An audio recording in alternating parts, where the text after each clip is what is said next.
నారాయణీయం దశకం 56 रुचिरकम्पितकुण्डलमण्डलः सुचिरमीशननर्तितपन्नगे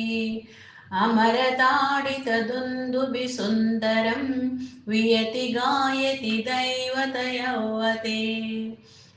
नमति यद्यदमुष्य शिरोहरे परिविहाय तदुन्नतमुन्नतम् परिमथन् पदपङ्करुहाचिरं व्यहरथा करतालमनोहरम् त्वदवभग्नविभुग्नपणागणे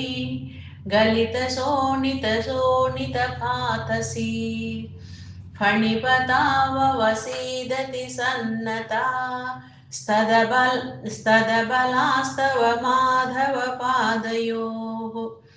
अयि पुरैव चिराय परिसृता त्वदनुभावविलीनहृदोहिताः मुनिभिरप्यनवाप्यपतैस्तवैः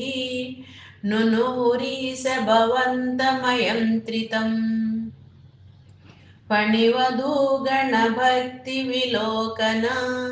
प्रविकसत्करुणाकुलचेतसा फणिपतिर्भवताच्युतजीवितः त्वयि समर्पितमूर्तिरवानमतु रमणकं व्रजवारिधिमध्यगं फणिरिपूर्णकरोति विरोधिताम् इति भवद्वचनान्यतिमानयन् फणिपतिर्निरगादुरगैः समम् फणिवधूजनदत्तमणिव्रजा ज्वलितहारदुकूलविभूषितः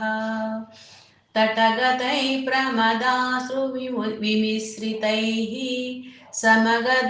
समगथा स्वजनैर्दिवसावधौ निशिपुनस्तमसाव्रजमन्दिरं व्रजतुमक्षमयेव जनोत्करे स्वपति तत्र भवच्चरणाश्रये दवकृशानुररुन्दसमन्ततः प्रबुदितानथ पालय पालयेत् उदयदार्तरवान् पशुपालकान् अवितुमासु पपातमहानलं